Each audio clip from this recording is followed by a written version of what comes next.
درود بچه ها. تو کانال نوالیسم مدرن عرفان شمنیسم کاستان دارو بر اساس آموزه های دونخوان در یک چارچوب فنی معرفتی مورد بررسی قرار میدیم.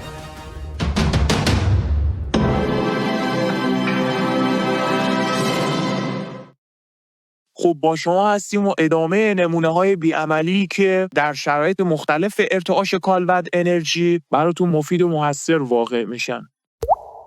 بی‌عملی شرمساری آقا جان. مثال بعضیا میگن من شرمگینم. آقا جان سخت نگیر، نقش یک استاد رو بازی کن. این میشه بی‌عملی. بی‌عملی من خاصه ادا در آوردنه.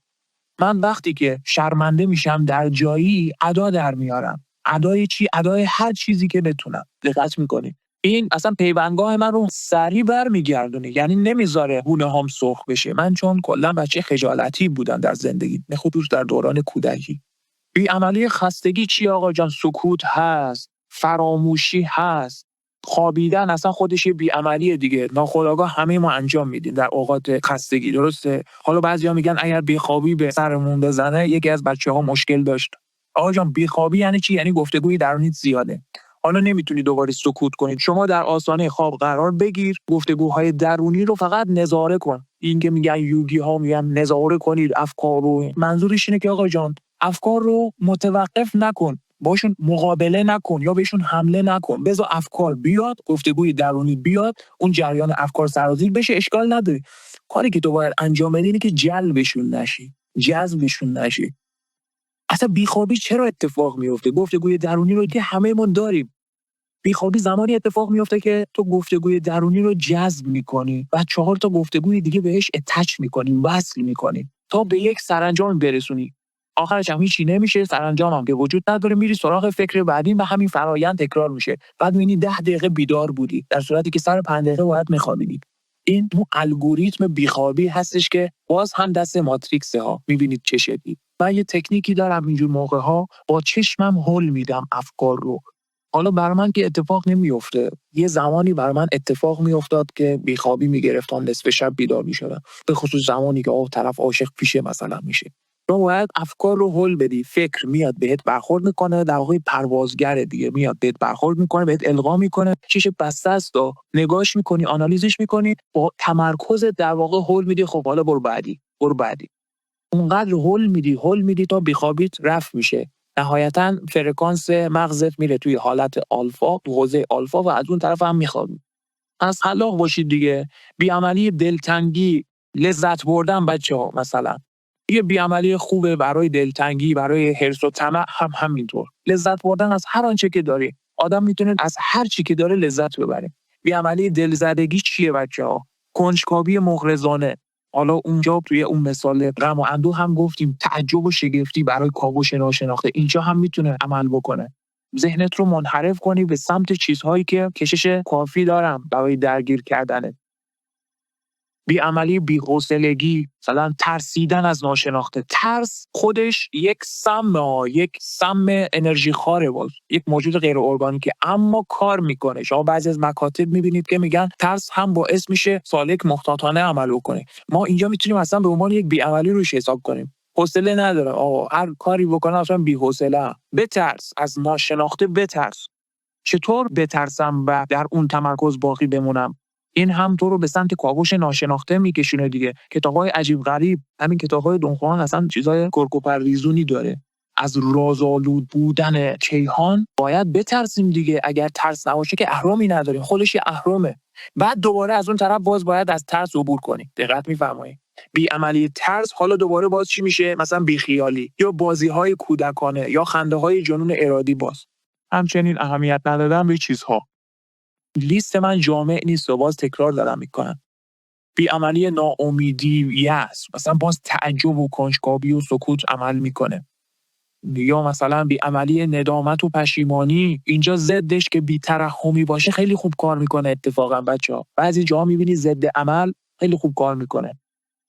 یعنی مثلا من پشیمانم از کاری که کردم، هیچ رحم نباید داشته باشم. اصلا نسبت به چی پشیمانم؟ پشیمانی از دلسوزی به حال خود میاد دیگه. اون ریشه رو شناسایی بکنید و بی‌عملی متناسب با اون رو به کار ببندید. خلاقیت شرط اساسی دور زدن ماتریکس بچه‌ها. یا بی‌عملی تهدید. مثلا یکی از بچه‌ها سوال پرسیده بود به خصوص در حوزه رویابینی، موجودات شکارخوار هستن دیگه، در دسترس ما قرار میگیرن، تهدیدمون میکنن. مظلوم نمایی مثلا یکی از کمین شکارهایی هستش که من انجام میدم. یا قربون صدقه رفتن الکی که من پیشتر مثالش رو زده بودم فکر میکنم. یا حتی سوال پرسیدن بچه‌ها.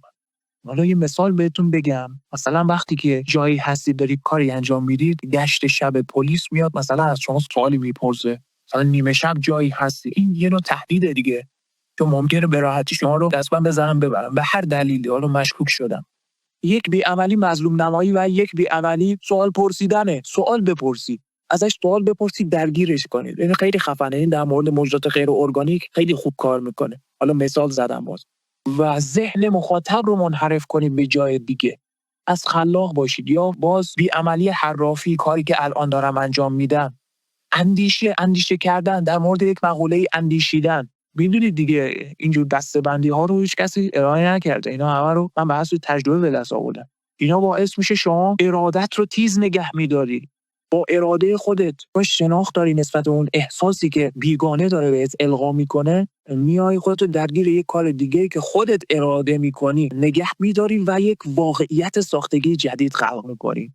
واقعیت ساختگیه دیگه، همینطور که این جهان ساختگیه. هدف چیه؟ هدف اینه که بابا جان قراره تخلیه کنی انرژی تو، قراره مفتم تخلیه کنی. چرا این میزان انرژی تخلیه شونده رو برای یک کاری که تو انتخاب میکنی، تو اراده میکنی انجام ندی؟ دقت فرمودید؟ هدف بی‌عملی اینه که تیز نگه داره اراده شما، که اعمال شما از اراده شما نتیجه بشه، نه از ذهنی که بیگانه القا کرده.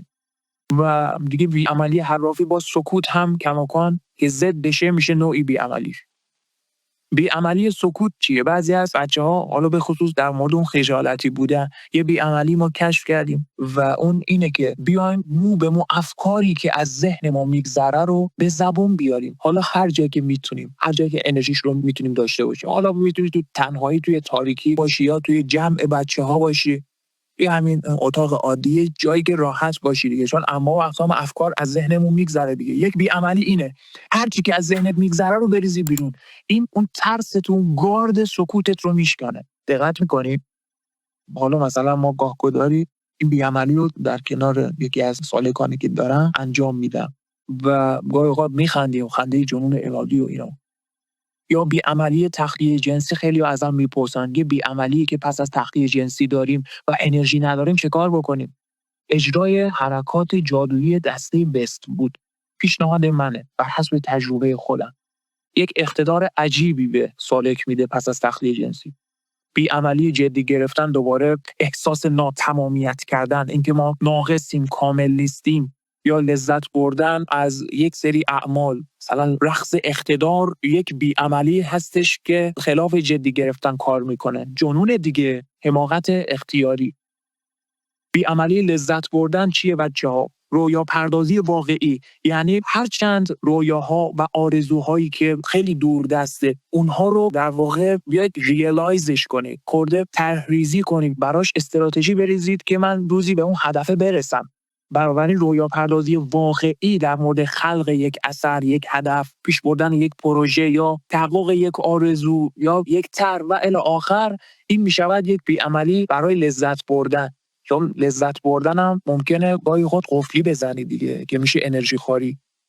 بی‌عملی تنبلی بچه‌ها، بازی کردن خیلی خوبه برای دور زدن تنبلی. دقت می‌کنی؟ حرکات ورزشی، حالا حرکات یوگا، هر چی که بلدی، همین حرکات تنسگریتی.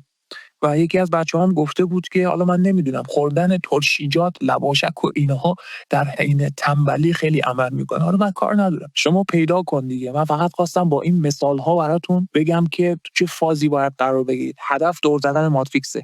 همه وقت میشه از بی‌عملی برای آگاهانه و ارادی کردن اعمال استفاده کرد.